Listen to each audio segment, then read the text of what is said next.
여러분, 반갑습니다. 저는 경매 탈탈탈의 설춘환입니다. 최근 아파트 투자에 대한 관심이 많은데, 오늘은 서울에서도 서남권 중에 핵심, 특히 강서구, 마곡의 아파트도 있습니다. 마곡의 미래 가치는 여전히 상당히 좋다. 또 마곡은 여전히 개발, 진행 중에 있다. 여러분, 시간이 된다면 강서구 임장도 한번 적극 추천해 보도록 하겠습니다. 그러면 오늘 준비한 자료 함께 보면서 아파트 경매 알아보도록 하겠습니다. 오늘의 주제, 여러분, 서울 강서구, 미래가 밝다. 자, 여러분, 요거는 이제 서울 서남권의 발전 구상입니다. 여기 보시면 어쨌든 핵심은 또 여의도 영등포. 그런 가운데 광역 중심, 마곡과 가산 대림. 그중에서도 마곡, 상당히 매력적이다. 자, 마곡 근처 여러분 김포공항이 있고요. 그래서 김포공항과 마곡 상암 연계해서 지식 기반 산업 클러스터를 육성하겠다라고 하는 점. 그래서 김포공항, 마곡 넘어서 상암. 그래서 앞으로의 미래 가치는 상당히 좋다. 이렇게 볼 수 있을 것 같습니다. 자, 오늘은 서울 강서구에 경매 나온 아파트 3건 알아보도록 하겠습니다. 자, 여러분 오늘의 간단한 경매 상식 하나, 채권 상계에 대해서 알아보도록 하겠습니다. 여러분 채권 상계는 뭐냐면요. 배당을 받을 사람이 배당을 받을 채권자가 낙찰을 받은 거예요. 무슨 말일까? 가령 이런 아파트가 있는데 이게 만약에 이제 5억짜리다. 자, 그런데 1월 1일자 근저당권이 5억짜리 있고 또 뭐 2월 1일자 근저당권이 5억 있다. 그럼 여러분 근저당권은 각각 물권이니까 이 사람이 배당 다 받고 남는 게 있으면 이 사람 배당 받는 건데 아무튼 이 사람이 뭐 경매를 신청했다. 그래서 이제 5억에 나왔다. 근데 이 사람이 처음부터 그냥 5억에 낙찰을 받았다. 그럼 어떻습니까? 이 사람 1순위 근저당권자이니까 자, 5억에 낙찰받고 어차피 돈을 낼 거잖아요. 그럼 또 어차피 본인이 받겠죠. 그래서 이 채권자가 낙찰받고 일주일, 매각 결정기일까지 법원에다가 내가 5억에 낙찰을 받았는데 어차피 돈 내고 이후에 내가 배당을 받는 거니까 그냥 돈 낸 걸로 퉁 쳐달라. 이것을 우리가 채권 상계라고 한다. 그 정도만 일단 이해를 하시면 좋을 것 같습니다. 자, 오늘 첫 번째 아파트는 강서구 마곡동의 아파트입니다. 자, 마곡동의 아파트. 강서구는 관할법원이 남부지방법원입니다. 사건번호 2023 타경 443, 물건번호 1번. 마곡 엠벨리 7단지, 마곡의 대장 아파트, 랜드마크는 7단지, 6층에 위치한 아파트고요. 공급 면적이 44평형, 전용은 34.75. 대지권은 미등기지만 뒤에 이제 언급이 되는 것은 어쨌거나 대지권에 대한 감정평가되었다라고 하는 점. 감정평가는 18억 원. 그런데 한 번 떨어진 14억 5,600만 원. 이거 이제 시세 파악을 좀 제대로 해봐야 될 것 같다.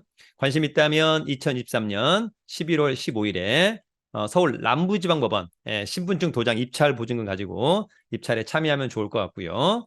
자, 어쨌거나 이번 최저가 이상 써야 되는데 입찰 보증금은 최저가의 10%, 누구나 다 똑같다. 수표 한 장짜리. 청구 금액은 채권자가 채무자한테 받아야 될 돈 14억이 있다고 해서 경매 신청한 거고요. 등기부를 떼보니까 빚이 약 21억 원 있다. 깡통 아파트. 일반 매매라면 못 사죠. 근데 경매라면 낙찰받을 수 있다. 왜냐하면 모두 소멸할 거니까. 감정평가사가 찍어온 사진입니다. 자, 위치는 여기죠.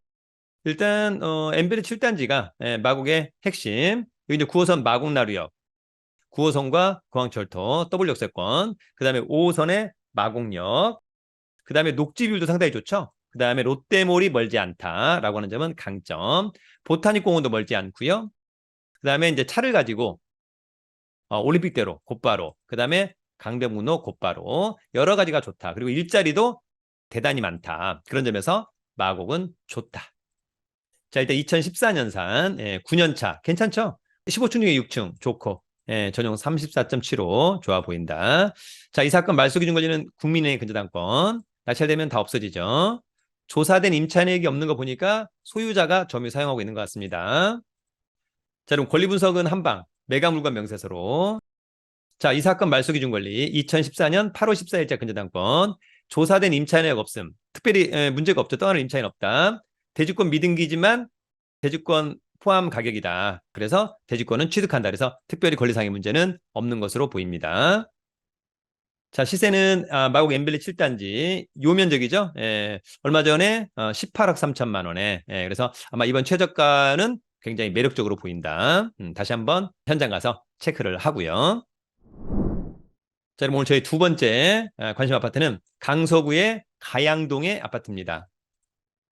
자, 가양동 역시 남부지방법원 관할 2023 타경 106938 물건번호 1번 가양 6단지 몇 동인지 모르겠습니다만 어쨌거나 11층에 위치한 아파트다.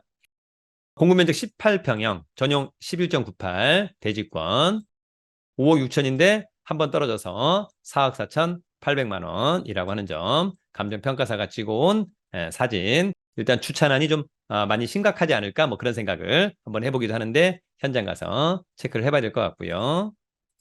자, 위치는 여기 가양 6단지. 북쪽을 보고 한강이 보인다라고 하는 것은 굉장히 큰 강점. 9호선 가양역, 급행역이죠. 그런 점도 매력적. 차를 가지고 곧바로 올림픽대로 탈 수 있다라고 하는 점, 가양대에 건너서 강변북로도 바로 탈 수 있다라고 하는 점은 굉장히 큰 강점이다. 자, 93년산. 그러면 이제 30년 됐으니까 재건축을 해야 될 것 같고, 13층 중에 11층. 뭐 나쁘지 않을 것 같고, 전용 약 12평 되는 거죠. 대지권 8. 자, 이 사건 말소 기준 거지는 가압류 2022년 12월 7일. 근데 요거보다 장모 씨가 전입신고 빠릅니다. 확정일자랑 선순위 임차인 요건을 갖추고 있습니다. 근데 배당 요구도 했다. 1억 8,900. 따라서 이번에 뭐 누군가 낙찰을 받으면 선순위 임차인 배당을 다 받으니까 명도에 대한 부담도 없고 선순위 임차인 떠안지 않을 것 같습니다. 그런 점에서는 굉장히 큰 강점으로 보인다. 자, 권리분석은 매각물건 명세서. 자, 이 사건 말소 기준 권리는 2022년 12월 7일자 가압류. 여기 보니까 장모 씨가 선순위 임차인처럼 보입니다. 이를테면 보증금, 그다음에 전입신고 빠르죠? 확정일자도 빨리 받았죠? 중요한 건 배당 요구 종기일까지 배당 요구를 적법하게 하였다. 그래서 배당을 다 받을 것 같습니다. 그래서 특별히 문제가 없을 것 같습니다. 그 다음에 이제 커멘트 없으니까 특별히 문제 없다. 그럼에도 불구하고 권리분석은 각자가 알아서 잘 체크를 해야만 한다라고 하는 점. 자, 더불어서 국토부 실거래가 올해 보니까 1월 달에는 5억, 8월 달에는 6억, 9월 달에는 5억 7천, 5억 5천. 따라서 이번 최저가는 상당히 매력적이라고 볼 수 있겠다. 다시 한번 시세 파악 등을 꼼꼼히 해보기를 기대합니다. 자, 여러분 오늘 저희 마지막 세 번째 아파트는 강서구 방화동의 아파트입니다. 자, 방화동의 아파트 역시 관할법원은 남부지방법원 2022 타경 119159 방화동의 마곡 중앙 하이츠 아파트입니다. 9층에 위치한 아파트고요. 공급면적이 22평형, 전용은 15.44, 51.03. 7억인데 두 번 떨어졌네요. 그죠? 4억 4,800. 일단 직관적으로는 싸 보인다. 감정평가사가 찍어온 사진. 일단 주차는 좀 있을 것 같다. 자, 위치는 여기고요. 곧바로 이제 개화산역 초역세권의 아파트라고 하는 점이 있고, 좀만 오면은 이제 여러분 여기가 마곡이죠. 그다음에 롯데몰. 여러 가지 측면에서는 상당히 주위의 인프라 이런 것들은 뭐 나쁘진 않아 보인다. 그런 생각이 들고요. 자, 94년산 역시 뭐 오래되었다. 이제 재건축 15층 중에 9층. 좋죠? 전용 15 대지권. 자, 여러분 이 사건 말소 기준 권리는 근저당권 한국자산관리공사 2017년 4월 26일자. 요거보다 느리니까 후순위 특별히 문제 없다라고 하는 점. 자, 권리분석은 매각물건명세서. 이 사건 말소 기준 권리는 2017년 4월 26일자 근저당권. 요거보다 전입신고가 느리다. 그럼 이제 이 사람이 사실 배당을 받으나 받지 못하나 낙찰자가 떠안지 않는다. 그래서 특별히 문제 없고 커멘트가 없으니까 떠안지 않는다. 이렇게 이해를 하면 좋을 것 같습니다.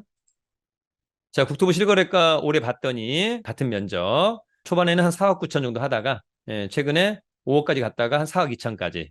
그래서 요번 최저가 다시 한번 좀 확인을 해야 될 것 같고 중개사무소 세 군데 들러서 시세 파악, 매물 개수 이런 것들을 다시 한번 꼭 체크하길 바랍니다. 스스로 그런 걸 할 수 있어야 된다. 자생력은 중요하죠? 자, 여러분 경매와 관련된 부분은 저희 네이버 카페 서춘환 캠퍼스에 또 다양한 정보를 올려놓을 테니까요. 함께 가입해서 카페에서 또 뵙기를 기대합니다. 여러분 오늘은 또 서울 서남권의 핵심 강서구 또 그중에서도 마곡에 경매 나온 아파트도 있었다. 이런 이제 아파트가 나오면 여러분 중요한 것은 현장에 직접 가서 현장 답사 즉 임장을 해보는 좀 습관을 가지면 좋을 것 같습니다. 갈 때는 체크리스트 그리고 중개사무소 한 세 군데 들러서 다시 한번 시세 이런 것들도 중요하고요. 또 하나는 현재의 어떤 강서구의 부동산 시장에 대한 흐름 이런 것들도 직접 현장의 전문가인 중개업자분들한테 한번 확인해 보는 것도 상당히 중요하다고 생각합니다. 더불어서 본인 스스로 권리 분석과 현장 분석해서 특별히 문제 없고 이 정도 가격이라면 괜찮겠다. 그렇다면 입찰에 적극적으로 한번 참여해 보는 것도 좋겠습니다. 늘 여러분을 응원합니다. 경매는 경매 탈탈탈